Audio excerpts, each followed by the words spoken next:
位早晨啦 ，Jackie 帶你走，今日走去邊呢？今日我哋兩個咧就嚟到墨爾本機場。今次呢一集嘅影片咧就會介紹啦，我哋由墨爾本機場搭 Jetstar 去到雪梨，再由雪梨咧轉 Qantas 嘅機咧去到新加坡嘅喎。咁一定會有人問，點解我哋唔直飛上新加坡咪算咯？墨爾本新加坡唔係方便好多咩？當然有原因啦。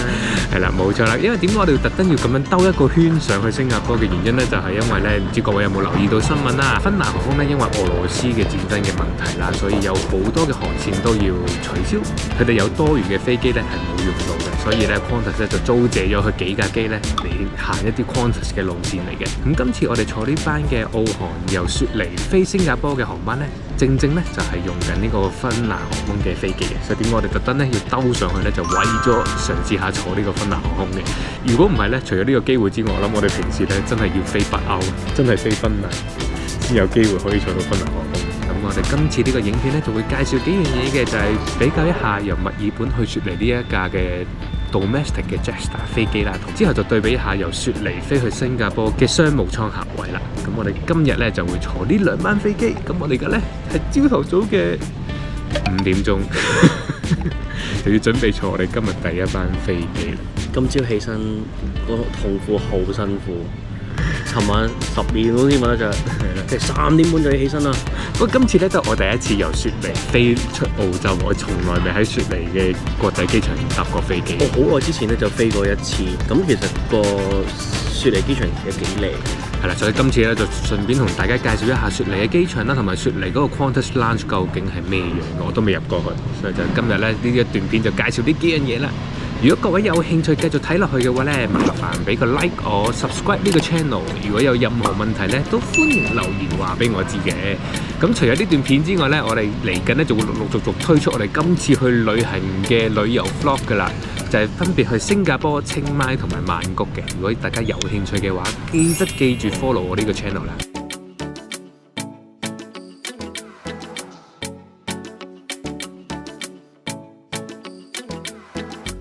我哋而家咧就上咗嚟我哋第一班機 Jetstar 嘅 A32028嘅飛機，即係33位啦。呢個就係1.83米，就係有呢個距離。小矮人。當然啦，佢唔會有任何嘅 entertainment，所以就靠自己部電話啦。我哋今日同埋靠 iPad 啦。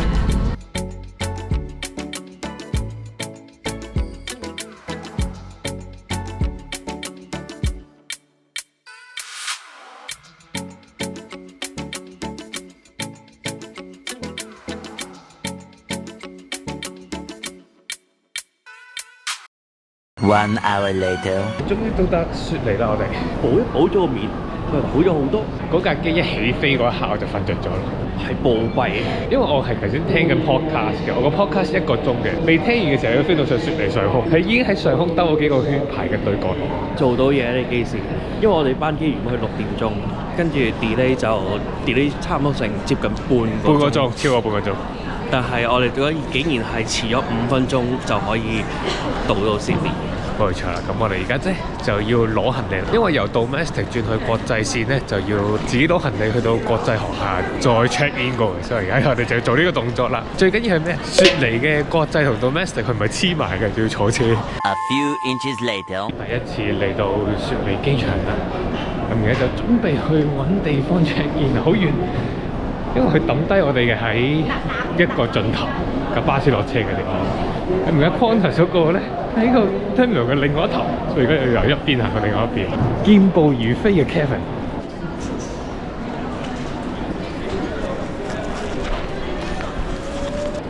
終於完成咗我哋今日嘅任務。一半。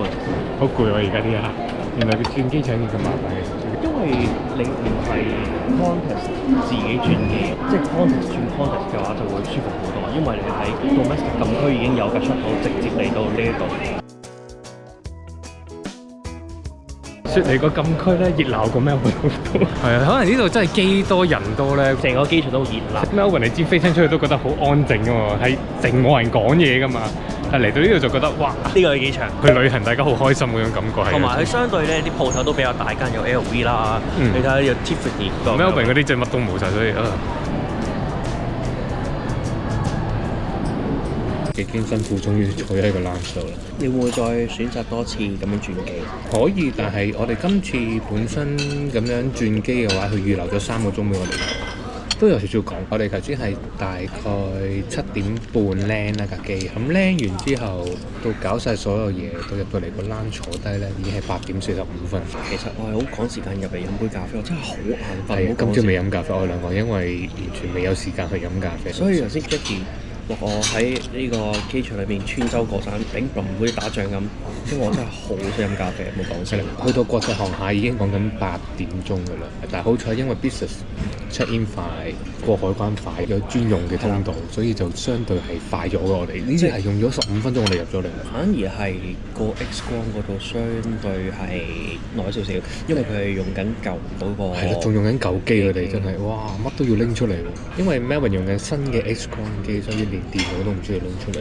咁淨係 so far 呢兩個好明顯嘅對比，一定要預留時間。如果你係唔同航空公司嘅話，個 lunch 就算啦，入唔入嚟都得嘅。啲嘢食係好簡單嘅嘢食啦，最主要有杯咖啡飲。咁但係佢係有幾張嘅長台咧，有個 menu 擺喺度，所以你係可以嗌少少嘢食嘅。但係如果你有時間先嗌，我哋今日真係冇時間，得翻9個字喺度，我哋都費事嗌嘢食。咁有佢哋仲會有個人係專門服住你食嘢同埋飲酒嘅，見你個酒杯得咗，佢就會倒酒俾你。即係可能因為時間早嘅關係，未到飲酒時間。咖啡緊要啲，我諗緊使唔使嗌第2杯添？走開上飛機就飲啦，而家真係要精神翻先，唔得太早起身啦今日。琴日又冇乜點瞓過，嗰4個鐘瞓咗等於冇瞓。因為本身澳洲冇乜lounge，逼晒所有航空公司嘅人入嚟，所以好多人。咁我哋就去到呢度啦，準備等一陣就上機啦，飲多杯咖啡先。要1蚊2蚊啊？寄我銀走去。唔好玩啊！我仲要飛啊！你唔好咁樣搞到我飛唔到好唔好啊？我已經 delay 咗好多嘅感覺㗎，你唔好再搞我飛唔到。60 will be it's over here, sir. No worries。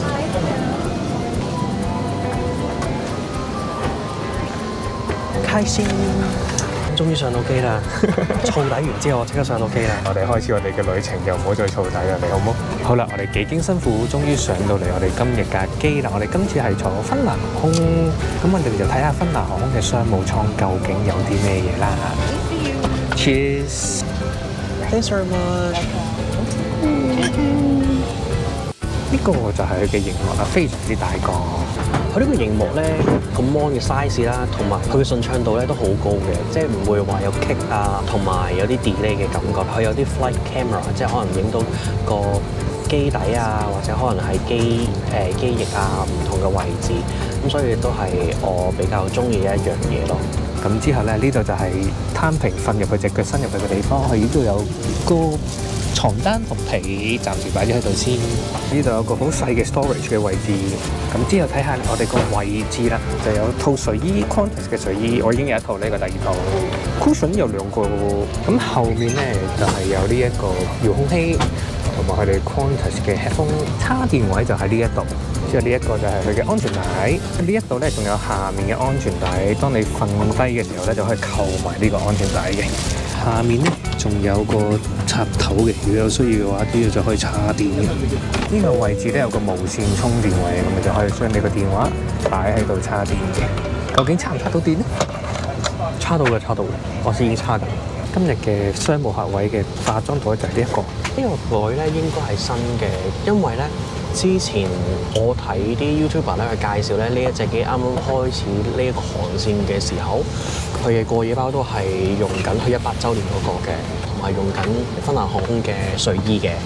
好啦，咁我哋開下我哋嘅過夜包先，睇下裏邊有啲咩嘢。雖然我哋唔過夜今日。Hand cream、lip balm 同埋 face cream， 當然有牙刷、耳塞、眼罩同埋一對襪嘅，就係咁簡單，一個好 standard 嘅過夜包嚟嘅佢係。咁佢個座位側邊咧，仲有幾個掣嘅。呢個係個捽台個掣，撳咗就彈出嚟嘅。就光度、閱讀燈同埋你個腳嘅墊，即係呢一個位。咁我將佢升起咗，可以晾住隻腳嘅。仲有我揾到一樣嘢，係我上次喺日本飛翻去墨爾本嘅時候，深深不憤冇嘅嘢，就係一支水。支水擺咗喺邊啊？支水喺側邊呢個位。呢個支水好深啊！頭先唔覺眼有支水喺度。呢一款商務艙客位特別之處咧，就係佢張凳可以向後傾斜嘅，即係佢係 fix 死咗，已經喺呢個格仔裡面㗎啦。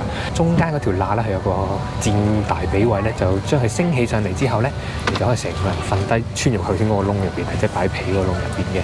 我呢個位咧最好咧就係可以盤膝坐啦，又可以挨住咧。係啦，即係你點樣碌都得嘅感覺。係啦，張凳嘅特性就係話佢相對比較安靜，因為呢啲嘅質料嘅關係，所以佢比較吸音。但係我有個難處咧，就係因為我隻腳太短嘅關係啦。我隻腳伸唔到入去，即係你識坐喺度嘅時候伸入去。係啦，我原本諗住伸到去嘅，但係原來落唔到腳。唔得嘅。但係喺呢度中間咧，佢仲有一塊板嘅。係啦，佢有兩節嘅，佢就咁樣升起兩節之後咧，你就可以成個人瞓翻低。呢度咧就可以上咗嚟啦。就可以做一張床咁瞓低。輪到今日嘅menu啦，有咩好食咧？好啦，最後扣上安全帶，咁我哋就準備飛去新加坡，開始我哋今次嘅假期啦。呢個窿對我嚟講啱啱好可以晾腳，欺負我哋腳短嘅人，我而家係要斜低啲嘅人咧，先可以晾住我自己隻腳。如果要坐直嘅話咧，我隻腳係。我而家要壓住咁樣，因為咧呢一隻機咧係澳航租用芬蘭航空嘅飛機啦，但係而家機上面咧所有提供嘅物品咧都係澳航提供嘅，即係你過夜包啊，我哋嘅睡衣全部都澳航嘅。但係暫時嚟講咧，機師同空中服務員咧就係屬於芬蘭航空嘅，但係會喺2025年慢慢開始咧就轉為澳航嘅機師同埋澳航嘅服務員嘅。然之後我哋入到嚟廁所啦，咁呢度係東門馬桶，呢個馬桶坐低嘅時候咧，仲可以睇風景添嘅。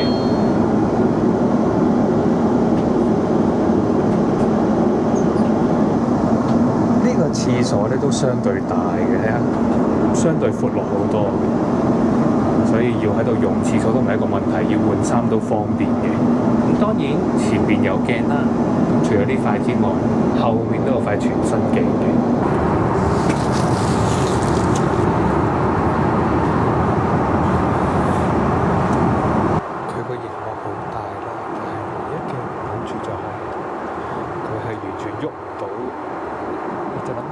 瞓低睇電視點算呢？ Still order sparkling water also. No, I'm right. Thanks. 咁佢送咗呢一個嘅乜士，我覺得好鹹。頭先我第一啖食嘅時候咧，眼淚水即刻飆埋出嚟。都好食嘅，只不過你要慢慢咬，慢慢嚼。但係佢真係好好重就。你覺唔覺得好似個廢人？點解咧？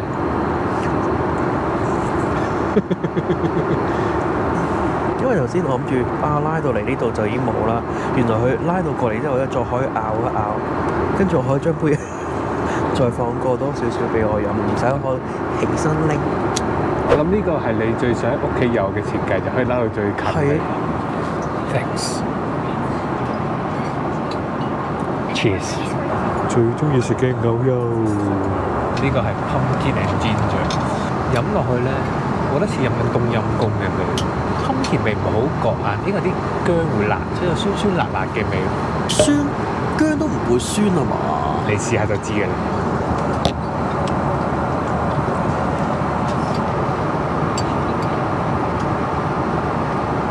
好似公仔麵嗰啲湯底，溝咗南瓜湯，隔離提供咗一串五花肉俾我。如果淨係食瘦肉個部分嘅話，係有啲乾。反而你覺得老啊？我呢個咧係非常之嫩，同埋啲油咧係 amazing。但係你要成嚿一次過食晒先得，好符合外國人食嘅韓國嘢，偏甜咯，我覺得。係啦，雖然佢係寫 Korean style，但係其實佢有少少似中餐，因為個湯太特別啦，我都係中意個煮咗。個湯好飲啲，我覺得。Thank you。嚟到我哋嘅主菜啦，今日咧我就嗌咗呢個牛扒嘅，但係今日個牛扒有少少生得滯啊，我覺得勁難切啊！佢煮得太生嘅話，因為可能今日好多人嗌牛扒，所以佢煮得比較急，所以就有啲生嘅。佢最後係真係有啲韌嘅，所以係要拗多幾下啦，真係。佢唔係太易食啊！呢個牛扒。不過不失啦，唔難食，但係亦都味道好好食咯。之後咧，佢側邊嘅配菜係番薯同荷蘭豆嘅。我覺得佢個番薯咧幾甜，個番薯幾好食，但係個荷蘭豆咧就冇乜調味。如果你唔係好中意食菜嗰種草青味嘅話咧，個荷蘭豆都幾重草青味。你都聽到啦，幾脆嘅把聲。我今日呢塊牛肉咧有少少筋，所以呢個位係勁難咬。feel 到我種爆味啊，味道 OK， 其實佢出邊咧都煎得好好。不過我哋第一次成功喺飛機上面鋸扒啦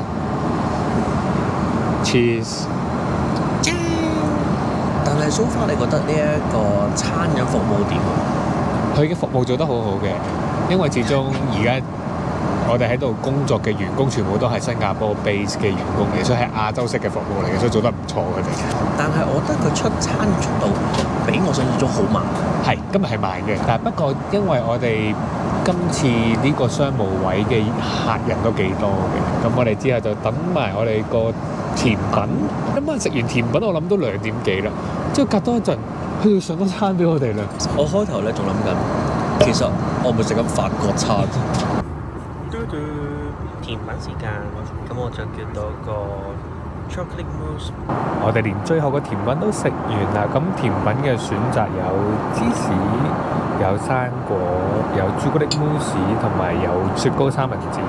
咁雪糕三文治有啲太飽嘅感覺，所以我就揀咗呢個朱古力慕斯嘅。